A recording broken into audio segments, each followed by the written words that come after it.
Welcome back to Financial Independence 101. This is Mike. Today I want to talk to you about our government triggering World War III. It is insane.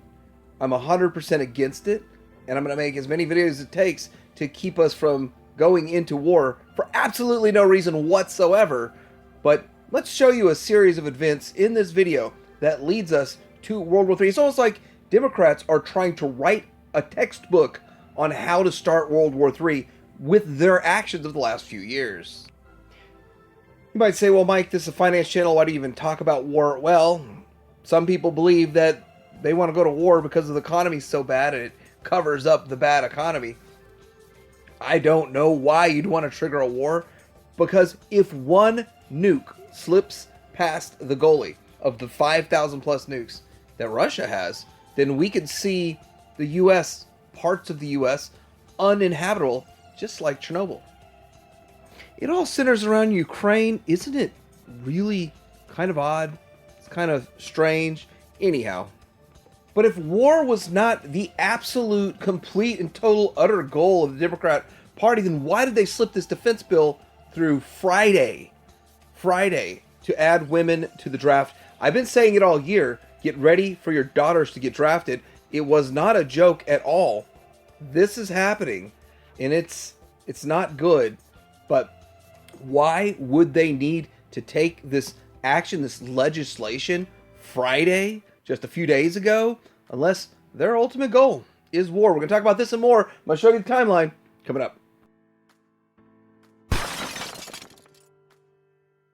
Step 1, how to start World War III. Make America look completely and utterly incompetent when it comes to military. This botched Afghan exit was a disaster. The entire world watched it in utter disbelief. So decades we occupy Afghanistan. And I know a lot of people that have gone over there, that have served tours, duty over there, and just overnight just pull out without any sort of plan, no exit strategy whatsoever. It was a mess. And you look at even our allies wondering, why are we aligned with these buffoons? But all of your enemies become more emboldened and stronger. And if you just look around, all the world leaders are like, the U.S. doesn't know what they're doing. And the U.S., after that, how can they tell us what we can and can't do? How can they impose sanctions? How can they do any of this stuff to us after this horrible, horrible event? So we've got 2 years of war with Ukraine and Russia, but the U.S. is funding it. It's almost like the U.S. has been fighting a war with Russia through Ukraine for 2 years, funding it, even though half the country, more than half the country, 80% of the country doesn't want this to go on. This seems to be the number one focus of our government since it all started for about 2 years now. And then what happens when Trump gets this 34 counts? He's found guilty. They change the laws in New York to go after him. They've all of this crazy stuff that's going on. Well, everyone's focused on this and the massive injustice going on with Trump, and not paying attention to literally the very next story after talking about Trump on World News Tonight was Biden gives permission to strike Russia with U.S. weapons inside their borders. No longer is it supply Ukraine with weapons to defend themselves. It's now supply Ukraine with weapons to attack. That's the big difference. So we've got Russia, Putin calling the U.S. an enemy of the state. And basically the rhetoric has changed that they are now an enemy of the state and there is no friendly relationship here. The thing is that Putin believes this to be some sort of holy war. The mother Russia, the land should be made whole again for Russia. It has some sort of a long history, and Putin wants to make it right. He believes it's some sort of a great thing for Mother Russia to have this go on. And with that, we actually have absolutely no say in it. We have no say whatsoever in what goes on between Russia and Ukraine. But yet, for whatever reason, we're exerting force as if we do. Now, we all know that Ukraine is not part of NATO. But now, out of nowhere, we see Putin claim U.S. is enemy of the state. And then Biden, and I'm not really going to bash Biden. Biden really is not there. He's not making the decisions.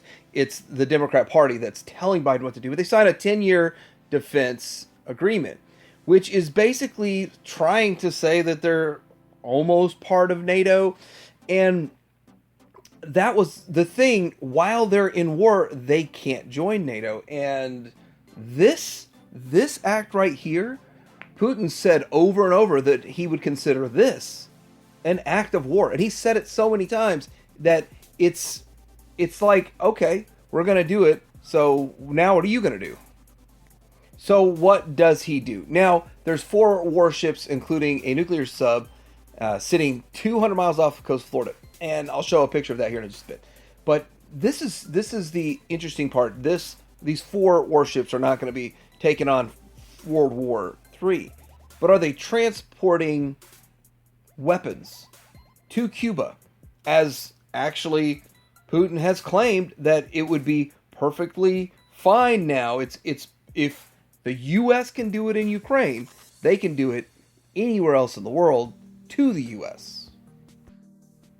All right, here's a good diagram of visual aid to see how close that Cuba is to Florida. For those of us, I'm not a geography expert here, but this is a pretty easy visual to see what's going on. And if they are indeed delivering missiles or some sort of weaponry to Cuba, it could easily hit major targets within the U.S., meaning from this location, they could hit D.C., they could hit New York, they could hit a lot of places.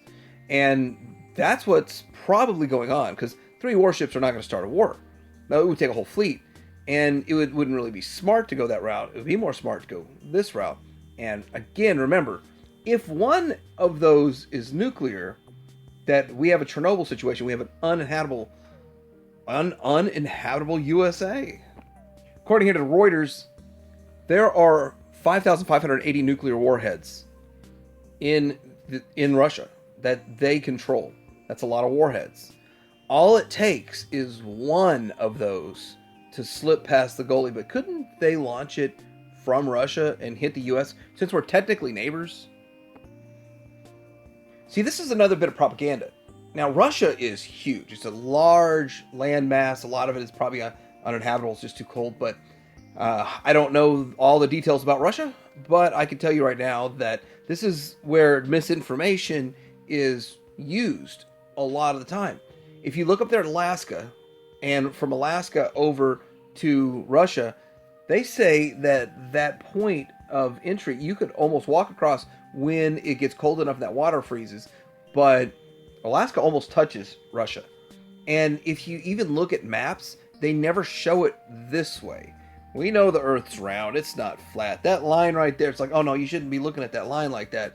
It's where the oceans, one ocean ends, the other one begins. If you look up a flight from Alaska to Moscow, they fly you the opposite direction. Why is that? Why is that? Anyway, that's where I got this map. From a flight from Alaska to Moscow, just to see what's going on. Now, obviously, it's a lot of distance right there. But look down there from Cuba. It's much, much easier down there under Florida. It's much easier to shoot a little missile, a giant missile, from Cuba than it would be from Russia's mainland. Now, I've looked up this whole women added to the draft, and it never really went through. They tried to do it in 2021. They tried to do it again in 2022. Why were they trying to do it in 2021 and 2022? And now they are doing it. Why is it that now, like, they know something's coming, something's about to happen? Now, of course, they've had for the last 3 years pushing this massive gender politics. And if we don't include women in the military, then it was a complete waste of time, a bunch of hot air, and it was just every single argument is null and void if we don't see true equality for women after all this gender politics has been going on. So, like, all of that makes sense. Are you starting to see the big picture here? Gender politics was never because Democrats care about all these different genders and all these different people. It's an end to a means to an end, and they're doing it, and they're going to draft your daughters, and they have something very big planned coming very soon. So let me know what you think about this. I am 100% against war. 100%. I think that we should do everything possible to avoid it. Not what this administration has done. Absolutely every single move, every step is to take us into World War III. Every single step is a precise plan. Let's get into this World War III for whatever ridiculous reason.